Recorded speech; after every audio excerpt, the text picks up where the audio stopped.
Oke, assalamualaikum warahmatullahi wabarakatuh. Apa kabar teman-teman semua dimanapun kalian berada?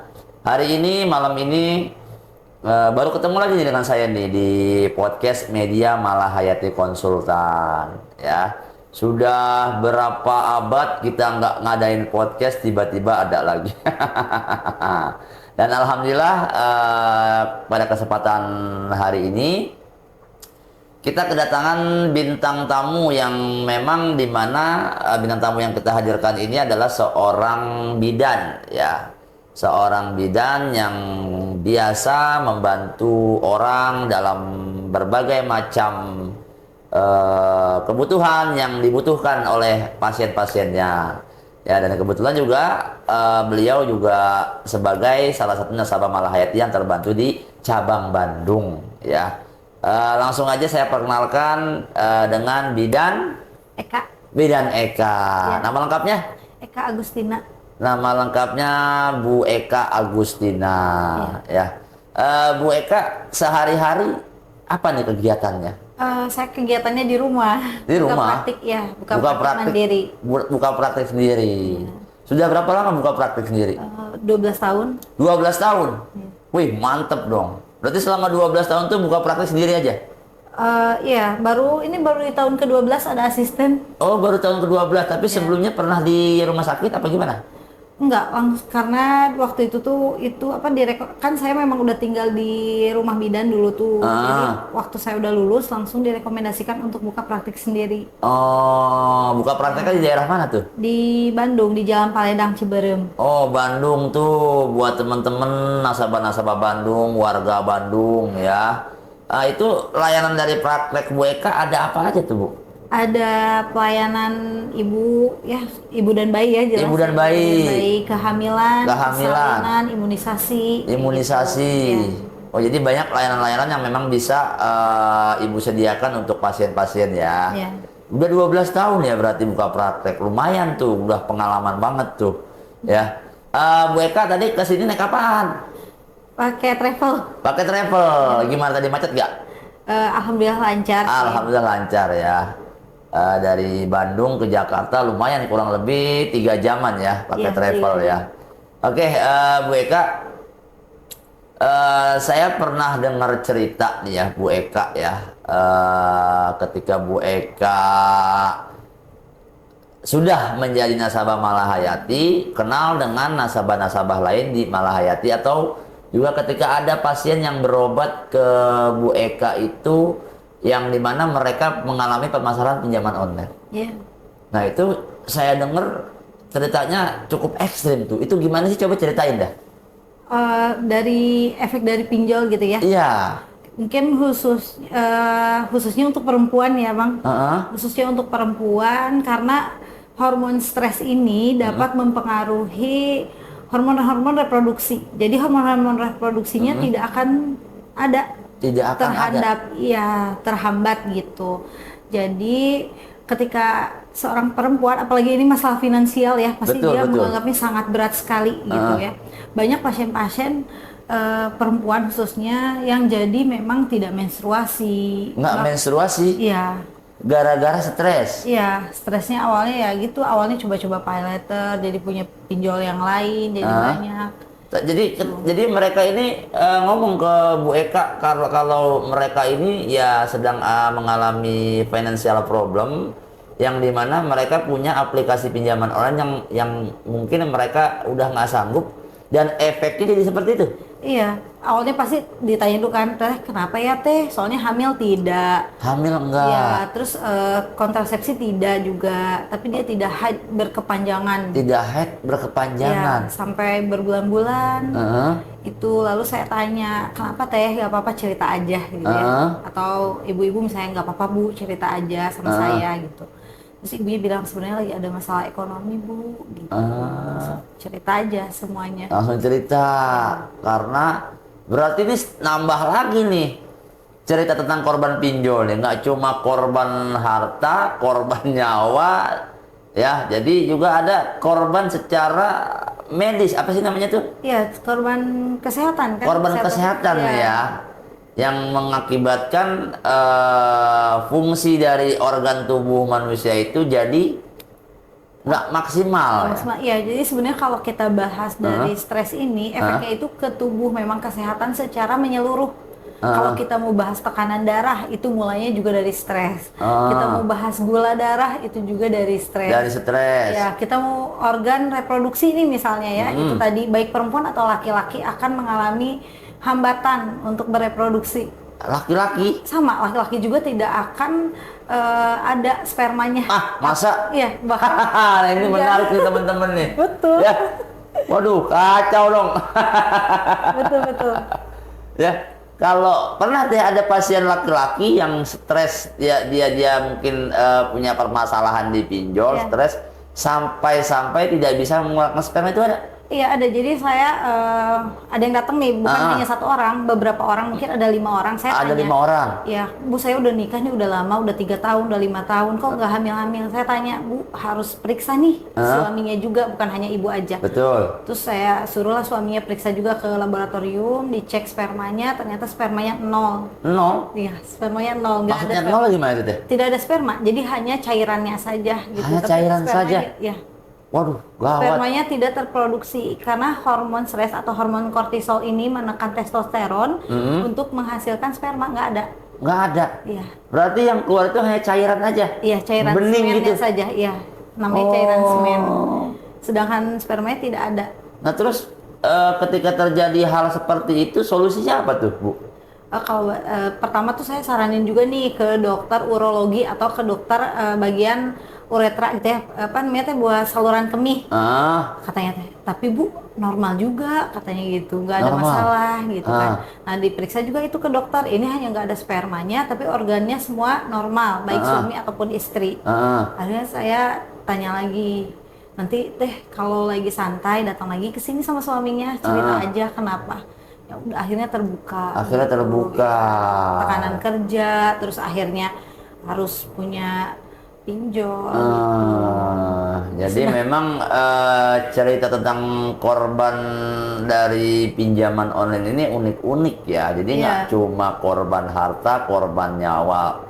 Jadi juga ada yang mengalami hal demikian. Iya, Bang. Ketika dia stres gara-gara diteror mungkin ya, dan tagihan yang numpuk dari lubang tutup lubang, bukannya malah selesai tapi malah makin banyak. Iya. Itu. Terus ada cerita apa lagi tuh, Bu?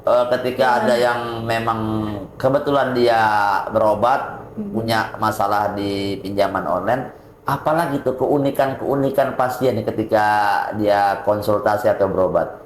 Ya mungkin ya itu ya tadi itu paling unik sih, karena setelah ngobrol sama saya, setelah curhat, udah deh gak usah dibayar dulu aja, nggak apa-apa, atau nanti juga udah ada asuransi. Saya bilang kan, saya udah ke Malahayati, saya udah ke Malahayati, udah santai aja deh, nanti kalau misalnya mau boleh ke Malahayati, mau sendiri atau saya antar boleh gitu ya. Takutnya kan saya juga menjaga privasi ya, takutnya malu kalau ditemani saya, mungkin dia udah datang juga gitu. Akhirnya setahun lah dari situ udah hamil. Udah hamil? Iya. Wow. Jadi akhirnya udah lumayan tenang juga, terus sperma juga bisa ada lagi gitu kan. Ya, spermanya ada lagi. Ya, karena udah nggak stres kali Bang. Ya udah nggak stres. Tapi saya pengen tahu deh, Bu, kalau orang stres itu kan pikirannya terganggu ya. Iya. Dari pikiran ini menjadi pengaruh untuk organ tubuh lainnya. Ya. Nah, ini ada tips atau saran nggak sih ketika orang lagi stres tuh harus ngapain gitu? Oke, untuk tipsnya ya, untuk mengurangi hormon kortisol sebetulnya. Hormon apa namanya? Hormon kortisol. Hormon kortisol itu apa? Hormon stres. Hormon stres. Ya, jadi hormon kortisol ini ada ketika cemas berlebih, terus kita overthinking. Overthinking. Ya, juga gitu, berpikiran lebih, terus kayak tiba-tiba cemas. Nah, itu juga akan melonjak tinggi. Kita pertama itu adalah cari hobi baru. Cari hobi baru tuh. Ya, cari hobi baru ya. Cari hobi baru, jangan cari pacar baru. Cari hobi baru, misalnya. Tapi kalau hobinya pacaran, Nggak bisa dong, itu nggak bisa. Cari selingkuhan baru. Iya. Oh, jadi cari hobi baru. Cari hobi baru, contohnya saya misalnya, saya Ya. tadinya nggak suka hiking nih, diajakin sama Bu Nina Sabah Malahayati juga, saya diajakin hiking. Ya Bun, kita hiking. Karena kebetulan saya ini waktu itu datang ke Malahayati, asam urat saya 10, nggak bisa jalan, 2 kali masuk rumah sakit. 10. Iya. Terus?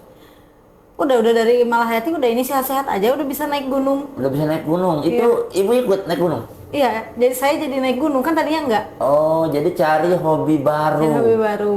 Oke. Nanti coba kalau saya lagi stres saya cari hobi baru.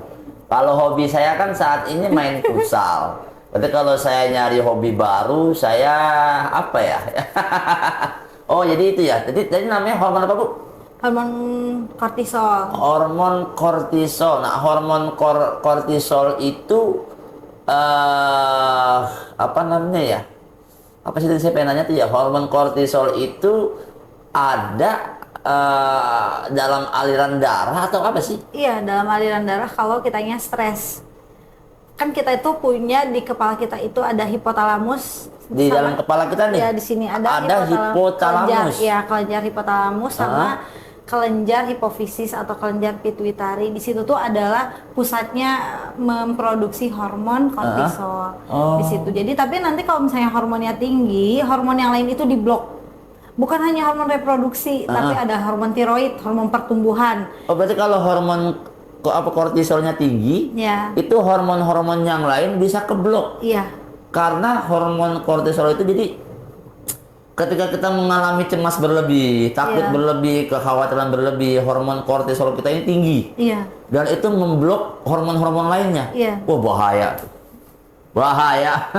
Ya, itu kan banyak sebabnya, Bang. Nggak hanya tadi reproduksi ya yang saya bahas. Terus ada juga hormon tiroid ini tuh hormon pertumbuhan dan perkembangan. Hormon tiroid. Ya, itu juga berpengaruhnya kemana nih? Kenapa ibu-ibu tiba-tiba suka melar? Ibu-ibu tiba-tiba suka melar. Iya, gemuk.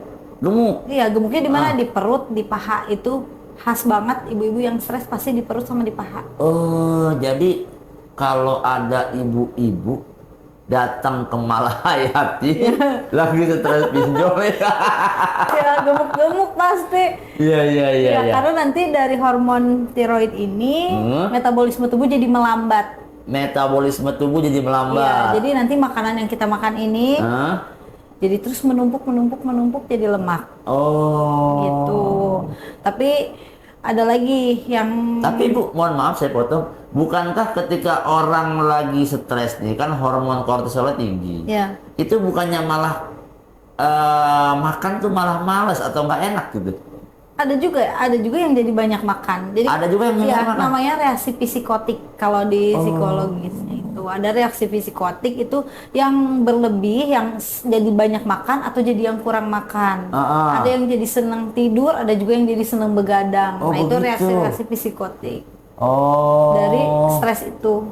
Jadi kalau orang stres tuh ada-ada aja ya, aneh-aneh aja ya. Ada yang senang makan, ada yang nggak bisa makan. Tapi Bu, kalau kita lihat persentase ketika orang sedang stres ya akibat permasalahan lah, apapun jenis masalahnya lah, masalah pinjol, masalah pekerjaan dan lain-lain, itu persentasenya lebih banyak mana Bu? Banyak yang nggak enak makan atau yang enak makan? Jadinya banyak yang enak makan. Banyak yang nggak enak makan? Ya, sedangkan yang nggak enak makan ini juga salah satu bentuk adalah menyiksa diri kan? Menyiksa diri. Iya, maksudnya kan tidak boleh seperti itu. Iya. Saya pun juga pernah stres Bu, galau karena tapi putus sama pacar. Jadi nggak makan.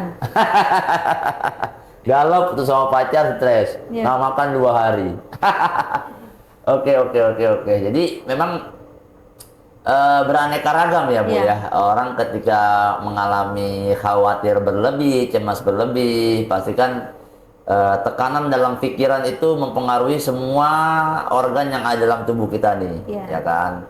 Nah, ibu kan paham ya hal ini nih, ya kan. Artinya ibu sering menolong pasien yang berkonsultasi dan akhirnya memberikan solusi, benar ya? Nah, saya pengen tanya sama ibu nih, ketika ibu mengalami permasalahan di pinjaman online, apa yang waktu itu ibu rasakan? Awalnya sih mencoba menguatkan diri ya. Karena kan hormon kortisol ini adalah hormon bertahan hidup. Jadi kenapa hormon yang lain diblok? Karena si kortisol ini akan istilahnya mencoba di tubuh kita ini saya bisa gitu bertahan gitu kan. Akhirnya saya mencoba bertahan selama 2 tahun. Bertahan selama 2 tahun. Iya, 2 tahun saya membayari utang-utang pinjol yang bukan saya dari awalnya gitu. Oh ya, jadi awal Bu Eka ini terlibat ya di pinjaman online itu bukan atas dasar penggunaan pribadi ya? Bukan ya? Ya, memang saya pernah awalnya kan kredit handphone nih, kredit handphone di BEC ya nggak apa-apa disebutnya. Di salah satu aplikasi. Ya, di aplikasi. Terus saya udah dekat lah sama salesnya ini. Terus salesnya ini katanya minta bantuan sama saya karena bapaknya sakit. Bapaknya sakit, terus saya bantu. Saya nggak bisa bantu, saya bilang gitu. Saya nggak ada lah kalau bentuk materi gitu. Terus kata dia, udah Bu saya pinjam aja aplikasi Ibu. Udah, saya bilang iya aja. Jadi dari sales atau petugas ya dari salah satu aplikasi itu awalnya minta tolong sama Bu Eka. Ya, dan dia mencoba untuk menggunakan aplikasi. Dan itu Ibu kasih, karena kan kasihan dia kasih foto bapaknya yang sakit, terus bilang KTP-nya karena KTP-nya bermasalah lah gitu, karena kabupaten jadi susah berobat di kota dan segala macam gitu lah. Jadi banyak alasan-alasan yang diberikan. Tapi Bu, bener nggak sih uang itu dipakai buat berobat sama dia? Dan pada akhirnya saya tahu dari teman-temannya enggak, katanya emang dia mah seneng main aja, seneng main malam katanya gitu. Jadi ada salah satu oknum lah dari salah satu aplikasi yang memanfaatkan bahwasannya nih, waduh, nih mungkin nih Ibu dilihat nih, wah ini limitnya bagus nih, ini limitnya gede nih. Akhirnya dia memanfaatkan situasi yang mungkin juga dia udah saking sudah kenalnya sama Bu Eka.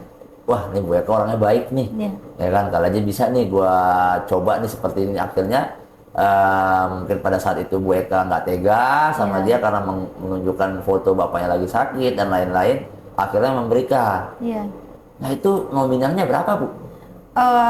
Kalau di aplikasinya sih 21 juta. Iya. Dan itu sama sekali bukan Bu Eka yang pakai. Iya, kan minjem. Tapi ketika Bu Eka mencairkan dana dari aplikasi tersebut, itu kan cairnya ke rekening Bu Eka. Iya, terus langsung dipinta, terus WhatsApp-nya sama dia saya suruh dihapus. Ketika diminta ini, itu sama sekali tidak ada kecurigaan dari Bu Eka. Ya saya mah lurus-lurus aja, aku tuh orang yang nggak pernah mikir buruk sama orang. Emang dari dulunya juga kayak gitu. Karena gini, kunci hidup bahagia orang itu kurang-kurangin mikirin orang. Iya benar tuh. Ternyata saya kena. Iya benar Bu. Tapi kalau kita terlalu baik juga. Iya betul. Saya tuh baru ngehnya setelah 2 tahun teman saya pada ngomel gitu kan ya. Ada teman saya juga di Polrestabes ngomel, kamu teh kenapa? Nggak tahu ya, saya kan takut nama saya jelek ya Bang. Saya takut nama saya jelek, jadi saya bayarin aja. Berarti pertama kali digunakan itu kurang lebih 21 juta. Terus uangnya dipakai sama dia. Ya kan? Nah, artinya kan yang harus Bu Eka kembalikan bukan 21 juta. Enggak, kalau aplikasi itu teh bunganya gede banget kan bunganya. Gini loh, kalau dihitung mereka tuh di iklannya cuma 0, lah berapa koma. Setelah saya hitung itu 100%. Iya, lama-lama bikin kita koma. Iya, bikin koma. Benar nggak? Memang pinjol itu kalau di iklan, wah bunga rendah 0, sekian, iya lama-lama bikin kita koma. Bikin finansial kita koma. Iya. Jadi selama 2 tahun itu Bu Eka ngebayarin uang yang memang Bu Eka nggak pakai. Iya, kan akhirnya kan saya juga nggak sanggup bayar juga. Betul.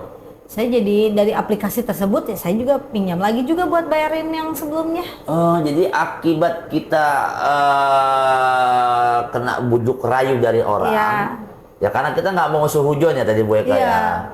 Memang bagus sih Bu punya sifat seperti itu. Cuman kadang kalau kita terlalu baik sama orang malah dimanfaatkan, ya kan? Akhirnya Bu Eka yang bayar sampai selesai. Itu berapa tahun? 2 tahun? Ya nggak selesai-selesai kan, saya ada lagi jadinya. Oh, jadi gali lubang tutup lubang gara-gara utang orang. Iya, terus jadi sama dia tuh, sama temennya juga dikasih tahu, katanya, Bu, kita ini aja gestun katanya. Hah? Bu, katanya kita gestun aja, terus kita beli handphone, nanti handphonenya dijual lagi. Pokoknya saya diajarin Oh, aja jadi sama ibu mereka. diajarkan. Iya. Diajarkan sama oknum-oknum lainnya jadinya. Jadi kan hanya ada satu oknum. Ya, kayaknya itu temenan deh kayaknya. Oh, ada satu oknum yang memang sudah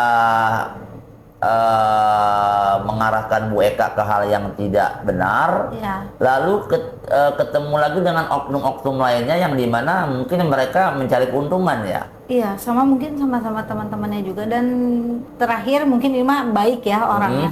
Ternyata dia buka suara juga bahwa bukan saya aja korban dari orang itu. Banyak.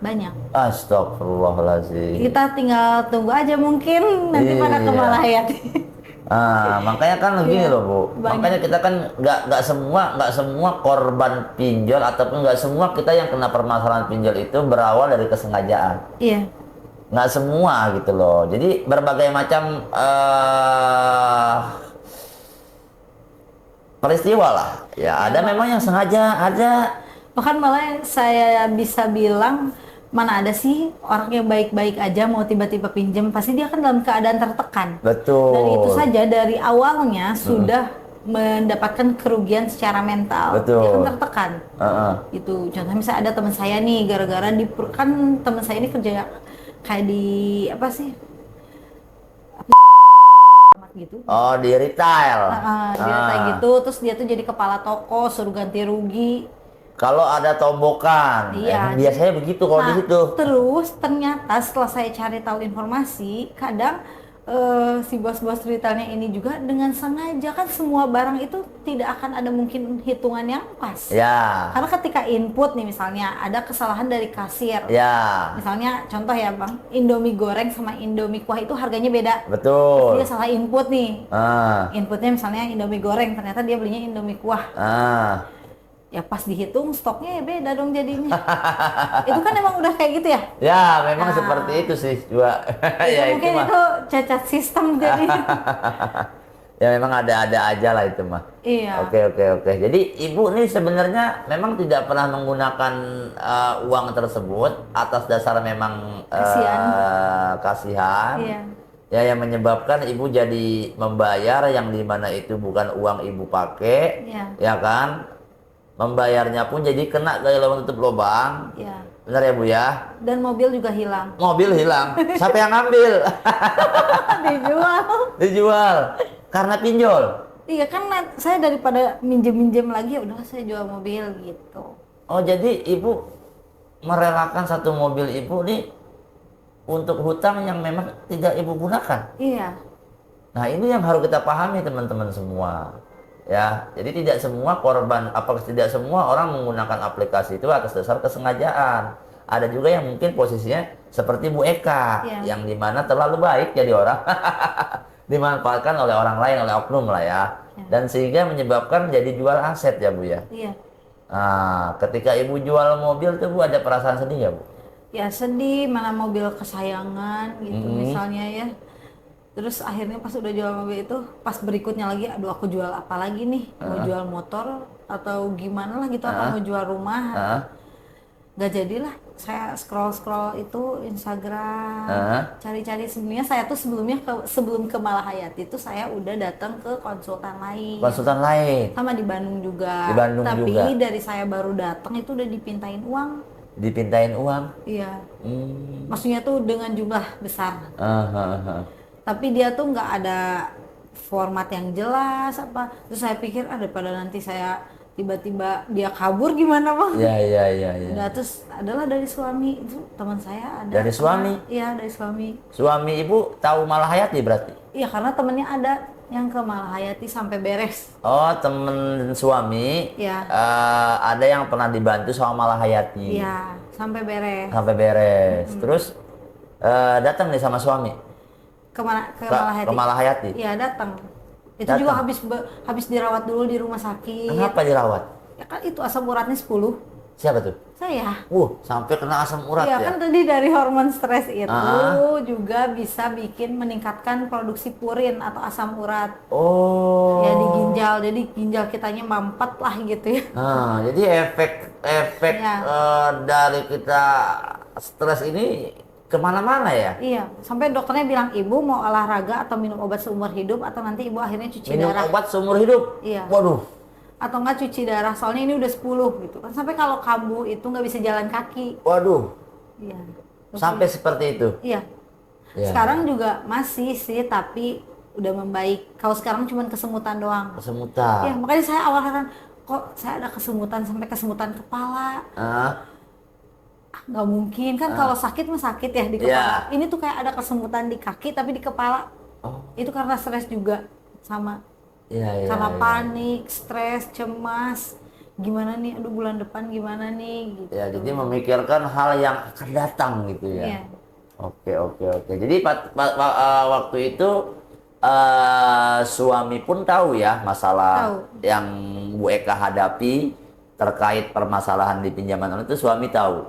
Nah itu suami marah atau menyemangati atau gimana? Oh, kalau suami saya mah kebetulan teman saya dari kecil. Oh, teman kecil. Ya, jadi kita sekampung. Iya. Segang. Tetanggaan. Oh, tetanggaan. Waduh, dahsyat nih benar-benar. Jadi kita itu emang jadinya rumah tangga mah lebih ke diskusi aja kali ya. Betul. Kayak kerja kelompok gitu mungkin. Udah ini udah kita cari solusinya kayak gimana. Terus suami juga nyaranin, udah coba ke Malahayati. Ini teman saya udah ada pernah. Nah, tapi saya nggak langsung ke kantor juga. Saya searching dulu tuh 3 hari. Saya bayarin juga dulu, bayarin bulan itu saya bayarin dulu. Ya, kebetulan lagi ada banyak yang melahirkan, terus saya bayarin dulu tuh bulan itu. Pas udah itu, barulah tanggal 13-nya saya ke Malahayati. Iya. Tapi ya alhamdulillah ya Bu ya, suami ibu ini orang yang tidak pemarah. Enggak sih. Ya, jadi gini Bu, banyak banget nih Bu ya di luaran sana yang ketika mungkin suaminya punya permasalahan pinjol, istrinya marah-marah, atau sebaliknya istrinya punya permasalahan pinjol, suaminya marah-marah. Nah, ini contoh nih buat temen-temen nih ya. Jadi jangan marah-marah kalau misalkan suami kita atau istri kita sedang punya permasalahan. Harus diajak diskusi. Iya, kebetulan kan pasien saya ada yang sampai bercerai. Ada yang sampai bercerai, ada yang hampir bercerai, ada. Dan suami saya ini adalah teman saya untuk stress release. Jadi stres rilis. Apaan tuh? Jadi kalau saya habis stres menghadapi pasien, saya meriliskannya sama suami. Berarti kalau dicurhatin. Ibu lagi menghadapin pasien stres juga berarti ya? Iya, kan saya udah ke psikolog itu dari lama. Saya punya psikolog juga, ke psikiater juga, karena orang tuh suka nganggap aib ya kalau ke psikolog atau ke psikiater, padahal sebetulnya tidak. Iya. Karena kita itu ya seperti yang di Instagramnya Bang Ujai bilang kan kita makhluk sosial, nggak bisa sendirian gitu. Dan kita datang ke orang yang memang ahlinya gitu ya, profesinya. Saya datang ke psikolog, datang ke psikiater buat gimana nih dok gitu yang saya alami. Ya nggak apa-apa, kamu mau stress release pilih aja nih ke siapa, mau ke keluarga atau ke suami atau ke kita. Jadi ibarat kata stress release itu kita harus punya teman curhat. Iya, tapi kan berat juga Bang, kan kasus kita ini 2 nyawa dong ya kalau ibu sama bayi. Betul. Terus kalau misalnya tentang penyakit itu kan bergantung juga dari kita menangani kasus gitu. Bahkan kan dari hal kontrasepsi aja yang kita lihat mungkin kecil gitu. Itu banyak yang bermasalah dari kontrasepsi, hubungan suami istri. Tapi memang Bu, tingkat pekerjaan ibu dalam menolong orang ini sangat mulia, dan memang juga sangat resikonya juga tinggi ya, karena harus menyelamatkan 2 nyawa ya kan. Tapi Bu, saya pengen tanya nih Bu ya, kita coba beralih topik nih. Saya pengen tanya, ketika ibu mengalami kegagalan, ketika menolong pasien nih yang sedang melahirkan, mungkin salah satunya yang tidak berhasil ditolong, itu apa sih yang ibu rasakan? Kalau yang normal sih kebetulan belum pernah ya Bang. Yang normal alhamdulillah selamat. Tapi kalau yang Saya pernah terekstrim itu menolong ODGJ. ODGJ. Iya, Ini ODGJ hamil. hamil. Wah, bisa ya? Bisa. Bisa. Saya kira nggak bisa, Bu. Bisa. Bisa ya? Iya, Terus? ya udah bayinya meninggal. Udah ibunya marah-marah sama saya jadinya. Marah-marah. Iya, marah-marah sama saya. Belum kan jadi di lingkungan tahu, oh ya lahiran di situ terus bayinya ada yang meninggal. Padahal kan mereka nggak tahu cerita aslinya. Ya. Ya, tapi kan saya yang jadi pusatnya gitu, saya menjadi pusat perbincangan tetangga. Tapi kalau hal seperti itu tidak bisa dipidanakan kan? Enggak, Nggak bisa ya? enggak. Jadi karena memang murni itu kecelakaan atau gimana sih kalau dalam dunia ini? Kalau itu kan memang satu ibunya juga memang ODGJ, ODGJ. terus bayinya ini lahir usia 5 bulan. Oh, 5 bulan? Ya, dalam keadaan gagal ginjal, tidak ada telinga, tidak ada anusnya juga. Dia bentuknya tidak sempurna gitu. Kok bisa, Bu, 5 bulan dia melahirkan? Iya, itu tuh jadi air ketubannya banyak banget. Oh. Gitu. Kenapa banyak banget? Karena ada gagal ginjal di bayi itu. Karena ada gagal Ya kan? ginjal di si bayinya. Iya, bayinya. Oh, nah ini bagus banget nih ya pengalaman-pengalaman Bu Eka ya buat teman-teman semua ya kan. Kebetulan memang beliau udah 12 tahun ya. Tapi ketika beliau ini punya permasalahan di pinjol, beliau juga nggak bisa sendiri ya kan. Ya nggak bisa. Karena ya setiap kita tuh pasti membutuhkan yang namanya pertolongan. Iya. Saya pun kalau istri saya mau lahiran, saya nggak bisa nanganin. Iya. Ya kan?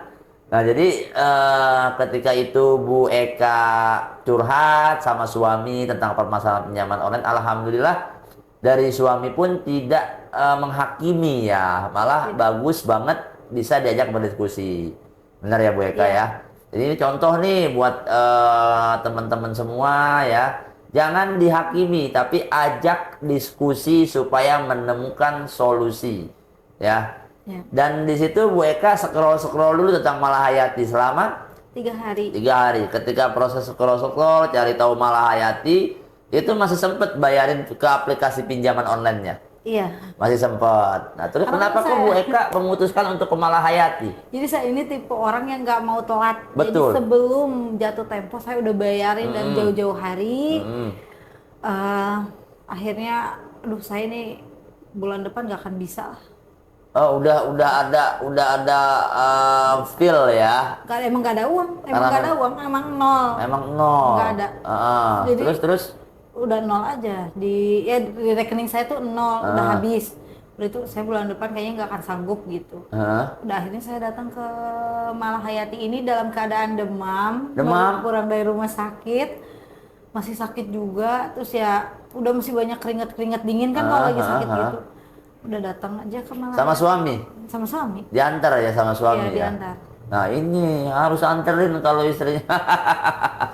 Ya alhamdulillah diantar sama suami. Ya. Itu bulan apa Bu ke kantor Malahayati yang di Bandung? Sebelum lebaran sih, bulan Maret, masih ingat. Sebelum lebaran berarti sebelum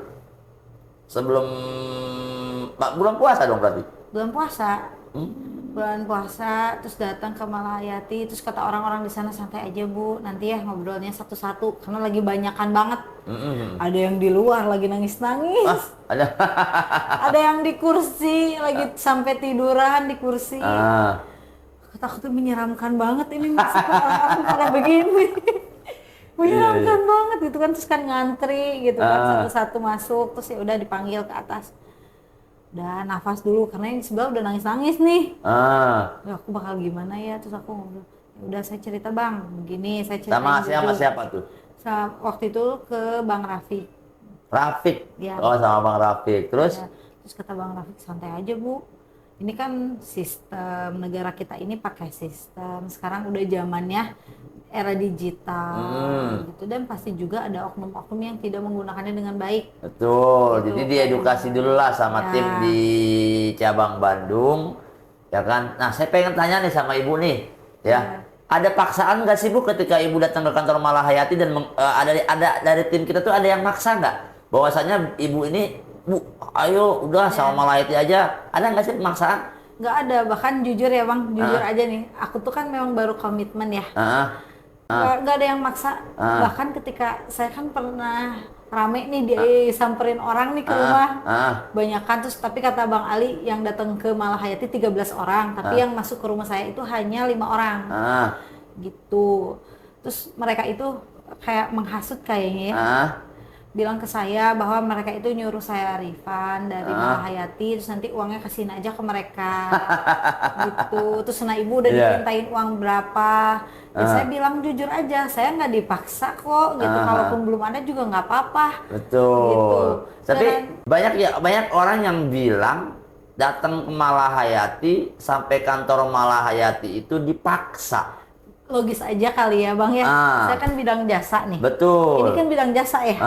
Membantu orang ya bidang jasa kan.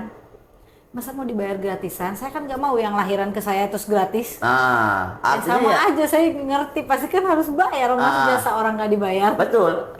Namanya layanan jasa itu kan pasti ada biaya jasa. Iya.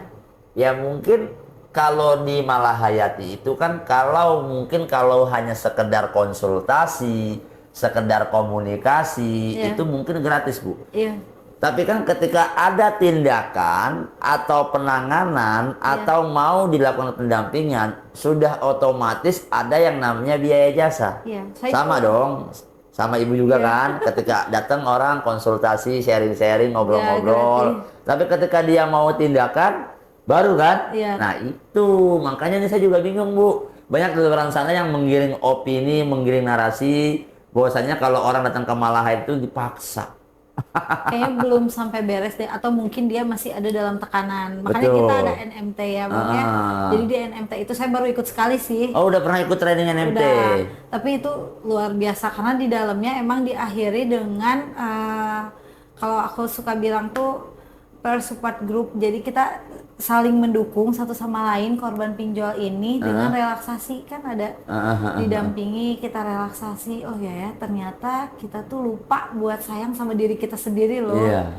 Kita lupa bahwa ini tuh memang sistem negara kita kayak gini kan diizinin sama negara ya. Betul. Ya, artinya mereka dong yang pengen masyarakatnya seperti ini. Betul. Ibu waktu itu ikut training NMT pas kapan? Saya nggak ketemu. Pas saya bukan? Bukan, kan di Bandung kemarin baru. Tanggal Mei. Yang tanggal 3 Mei. Iya. Oh, saya ngisi di Jakarta, harusnya saya ke Bandung tuh. Iya. Ya kan, tapi karena berhubung bentrok sama di Jakarta, saya di Jakarta. Iya. Jadi pengalaman ibu seperti itu ya. Jadi memang gini loh. Yang saya pengen tekankan itu tidak semua orang yang punya permasalahan di pinjol akibat kesengajaan. Iya. Tapi juga banyak orang yang punya permasalahan di pinjol itu akibat tertipu. Iya. Ya kan, banyak juga nih Bu, kalau ibu kan tertipu oleh oknum. Iya. Ada juga orang yang punya permasalahan pinjol karena kena scam. Iya. Ya kan, kena scam dari aplikasi-aplikasi belanja online dan lain-lain. Nah, dengan situasi seperti ini, artinya kan kita ada sedikit ketidakrelaan. Iya. Uangnya bukan gua yang pakai, tapi kenapa gua yang bayarin? Itu yang buat jadi saya lebih berani kalau misalnya ada FC ke rumah. Saya bisa pasang badan karena bukan saya yang melakukan. Karena memang bukan banyak juga memang yang seperti kasus yang seperti Bu Eka ini banyak. Tapi yang saya harus garis bawahi itu adalah tidak semua mental orang itu sama. Iya.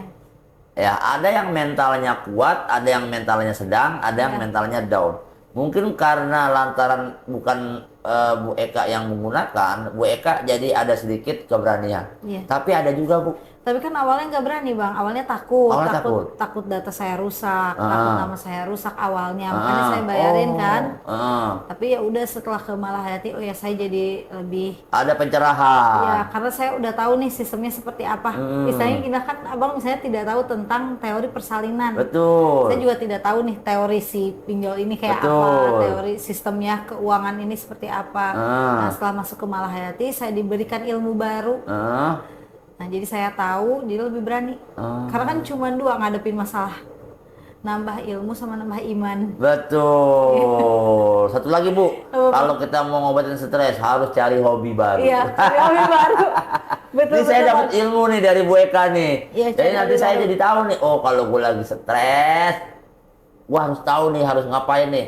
Gue cari hobi baru, Iya. main burung dara dan Iya, betul. lain-lain lah ya. Iya. Saya juga diajakin sama ibu yang dari Malahayati juga, ada yang si ibu tuh udah 1 tahun member. Ah, Neng, ayo ikut ibu, katanya naik gunung. Oh ya udah tuh bu, saya bu coba. Awalnya itu di jalan pengap-pengap itu sampai tiduran di hutan kan. Tapi udah kedua kali, bu santai ya bu, ya gini di alam itu nikmat banget. Apa udah yang semua dialamin kita ini kan di dunia, Neng nggak usah pusing-pusing katanya gitu. Udah bersyukur, terus kita ke alam lebih segar kan, itu oksigen maksimal kan kalau di Betul. hutan. Wah tapi bagus Jadi juga nih lebih Bu. sehat nih ke tubuh. Iya bagus juga nih, saya belum pernah bikin program Ayolah kita trekking hiking bareng hiking nasabah. bareng. Betul. Ya. Karena kalau di Bandung tuh ke yang Papandayan aja kali ya. Itu mah tuh udah tinggi, ke yang kayak misalnya di Lembang gitu. Lembang mah bisa naik mobil. Kan ada atap Ciater. Atap teater. Iya, terus Tapi ada kalau Gunung Putri. yang sedang-sedang mah Papandayan ya. Iya, itu juga sedang-sedang. Wah nanti kita bikin nih, coba nih Atau ke program. Ciwidey bang, ke Ciwidey. Ciwidey. Ya itu juga ada. Pokoknya kita nyari sunrise yang maksimal atau enggak sunset yang maksimal. Itu Masya Allah terhubung, terkonek sama alam. Bahwa ya Allah, apa sih yang bikin kita ribet ini apa? Yang sampai kita tuh menyakiti diri kita sendiri. Betul. Karena kan ruh ini sama tubuh kan berpisah ya nanti. Berpisah. Ya, gitu. Itu juga pengalamannya dari tadi bang, nyambung lagi ya nih ke bayi yang tadi. Bayi ini lahir 5 bulan, beratnya 750 gram. Saat masih ada nyawanya, dia nangis juga. Sempet nangis. Iya. Terus udah beberapa saat dia meninggal, saya timbang lagi, dia cuma 140 gram. Turun. Iya. Artinya yang bikin berat apa? Ruh. Iya. Sama mungkin kita kan berlumuran dosa itu kayak yang bikin berat. Oh berarti ruh itu ada beratnya ya? Iya, berarti kan si tubuh ini mah sama aja kayak daging-daging di pasar, kayak daging sapi, daging kambing. Pantesan Sama ya. aja ringan.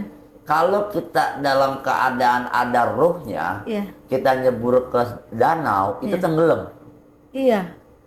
Tapi ketika ruhnya udah keluar dari tubuh kita, mengambang. Iya, itu karena ininya, karena kan udah nggak ada nyawanya. Karena udah nggak ada ruhnya, berarti ruh itu ada beratnya juga. Iya, benar-benar. Oke. Jadi saya juga dapat inspirasi dari Bu Eka nih. Nanti saya pengen coba buat program ya, gimana caranya nasabah-nasabah Malahayati ini bisa lebih fresh. Ya. Mungkin nanti kita coba nih teman-teman ya, buat teman-teman semua nih ya. Nanti kita coba kita bikin program hiking bareng nasabah. Nanti kita punya ini tripnya gitu. Ya, harus dong, karena kan saya juga nggak paham. Iya. Ada apa namanya ada leadernya. Iya, ada leadernya Bu Nina, itu leadernya. Bu Nina. Iya, Bu Nina udah biasa naik gunung tuh Bu Nina. Iya, Bu Nina udah umurnya 50-an, Bang. Saya malu makanya naik gunung umurnya 50, 60. Saya masih 30, jompo kayak gimana nih ceritanya. Ya. Sama nasabah-nasabah yang lain juga ada yang ikut Bu Nina juga. Oke, Bandung ya. Oke, boleh nanti saya bakal koordinasi ke tim, nanti kita coba buat program itu. Iya. Saya yakin banyak yang ikut tuh, Bu. Ya, sok kita hobi baru apa, karena kan hiking ini jalan olah nafas. Betul. Nafas itu kan relaksasi. Betul. Jadi kitanya lebih rileks, lebih tenang gitu. Ya, nanti saya coba bikin programnya, dan nanti yang buat teman-teman mau ikut gratis. Tidak dipungut biaya Rp1 pun. Memang kalau Malahayati itu mengadakan kegiatan, event atau acara ya selalu kita prioritaskan untuk nasabah. Karena benar tadi yang Bu Eka bilang, ketika orang stres atau punya kekhawatiran yang berlebih, harus ada kegiatan baru. Iya, karena saya juga awalnya, saya malu kan awalnya, karena saya ini relawan di Yayasan Jari, yayasan yang ada psikolognya gitu bang, kayak korban-korban kekerasan. Betul. Saya relawan juga di situ, terus saya juga relawan di PKBI. Ya, di Pelayanan Keluarga Berencana Indonesia, kita menangani tentang KB, menangani juga orang-orang yang menjadi apa ya disebutnya itu, kalau yang kayak Apa tuh? HIV kayak gitu gini. Apa sih namanya itu teh? Penyakit penyakit menular seksual maksudnya. HIV AIDS. Iya, itu kayak sifilis gonorrhea gitu. Makanya saya mah dengan senang hati ke Bang Ali juga, Bang, kalau saya dibutuhkan ya saya mau Iya, ikut-ikut iya, aja iya. gitu. Nah, kita kan punya program Doklingko, Iya. dokter keliling kota. Nah, kalau di Jakarta itu sudah berjalan, Iya. ya Kemarin kan? saya bilang gitu ke Bang Ali Tapi ibu tahu program Doklingko Malahayati itu? iya dijelasin sama Bang Ali sama Bang Sahroji Heeh. kemarin. Ada Ah, kalau di Jakarta ada. Bang kita bikin di Bandung gitu. ya, ya kan nanti kan kita bisa bikin tuh di Bandung ya kan program Doklingko. Jadi kalau informasi juga buat teman-teman nih ya, kita punya yang namanya program Doklingko, dokter keliling kota, yang dimana kita membuka pengobatan gratis ya memang saat ini baru di wilayah Jakarta, DKI Jakarta, dan itu sudah berjalan dari pertengahan tahun 2025. Ya mungkin nanti bisa ke Bandung dan ke daerah-daerah lainnya, karena kita memang nggak bosan-bosan sih Bu, ya namanya kita kan manusia simbiosis mutualisme. Iya, Kita yang bisa membutuhkan. membantu alangkah baiknya kita mengulurkan tangan gitu kan. Tapi memang kembali lagi Bu, Iya. ketika kita membantu orang dan kita diangkat derajatnya oleh Tuhan, orang sirik, orang iri, orang dengki pasti ada. Ya pasti ada Bang, nggak ada yang suka lah sama orang baik, apalagi ya sekarang gitu ya saya nggak ada yang suka sama yang baik, nggak ada yang suka sama yang jujur, nggak ada yang suka. Ya, apalagi yang memang kita gaungkan dari tahun. Jadi Malahayat itu berdiri tahun 2023. Berawal dari saya jadi kolektor, saya bantu teman saya yang dimana teman saya itu punya permasalahan di pinjol sampai hampir bercerai dan hampir dipecat dari kantornya, saya bantu. Disitulah saya mulai melihat, oh seperti ini ya orang takut karena nggak paham. Baru di situ saya mulai itu sedikit demi sedikit pergerakan saya, ya, dan membuat lembaga ini dengan tujuan apa? Gimana caranya pinjaman online ini bisa dibubarkan dari Indonesia? Ternyata nggak semudah membalikkan telapak tangan. Nggak bisa Bang, udah ya gimana? Sulit. Saya merasakan sendiri gitu. Saya merasakan sendiri karena saya di lapangan dan saya ketika menggaungkan hal itu terus-menerus di setiap training, setiap kegiatan, saya terus bicara supaya pinjaman online dibubarkan dari Indonesia. Malah yang ada saya dibunuh karakter saya. Wah, itu dahsyat pokoknya. Sama saya juga. Ya, saya juga posisinya seperti itu. Karena di kesehatan juga sama, Bang. Sama ya, Bu ya. Kita tetap harus menjaga keduanya nih. Betul. Iya, gitu. Karena saya pengen masyarakat saya sehat, gitu ya. Sehat nih ibu-ibunya. Betul. Tapi kan nanti negara maunya gimana? Saya di Betul. tengah yang bingung juga. Ya, kita rakyat biasa hanya bisa ya melakukan yang bisa kita lakukan. Iya, Ya kan? Yang maksimal penting, aja, berbuat baik aja gitu ya. betul, yang penting kita terus berbuat baik, terus bergerak, mau orang berkata apa juga ya, sudahlah. Iya. Oke, baik Bu Eka, sudah kurang lebih 30-40 menit nih kita bincang-bincang. Tadi pengalaman Bu Eka, dia pernah membantu orang yang punya permasalahan pinjol sampai tidak keluar. Tidak haid ya, tidak haid. Tidak haid. Wah, mulia sekali gitu pekerjaan dari Bu Eka, dan mudah-mudahan Bu Eka diberikan kesehatan, panjang umur dan rezeki yang lancar supaya terus bisa membantu sesama, terus bermanfaat buat masyarakat sekitar. Oke, teman-teman semua ya. Mungkin cukup sekian nih ya acara bincang-bincang kita di kesempatan hari ini ya. Jangan lupa buat teman-teman semua, tanggal 13 Juni 2026 itu akan ada acara Momenta Fest di Kota Bandung. Ya, buat teman-teman yang sudah beli tiket jangan lupa nanti untuk merapat, dan tiket kita saat ini sudah sold out semua. 12.000 tiket sudah habis. Ya, jadi yang sudah beli tiket silakan, dan yang belum beli tiket mungkin nanti akan ada open tiket susulan ya buat teman-teman semua. Oke, Bu Eka ada pesan buat teman-teman di rumah untuk menghadapi stres itu seperti apa? Pesan-pesan, tips dan triknya? Untuk teman-teman di rumah menghadapi tips gitu ya biar lebih sehat, pertama kita bisa cari hobi baru, kedua kita cari teman, bisa jadi teman baru juga bisa. Yang Betul. paling penting sih ada teman cerita. Betul. Jangan malu untuk minta bantuan, ya. Betul. Jangan malu untuk minta bantuan karena ketika kita sendiri bisa juga kita membahayakan diri kita sendiri. Betul, gitu betul. ya. Seperti tadi obrolan kita bahwa memang dari stres ini banyak akan ada penyakit-penyakit yang akan timbul akibat dari stres. Betul. Gitu. Jadi jangan pernah sendiri, Ya. jangan pernah menyendiri karena memang kita ini makhluk sosial ya, Bu ya. Membutuhkan bantuan. Membutuhkan bantuan simbiosis mutualisme. Ya. Ya. Oke, terima kasih teman-teman semua ya dimanapun kalian berada. Ya, apa kabar? Dahsyat.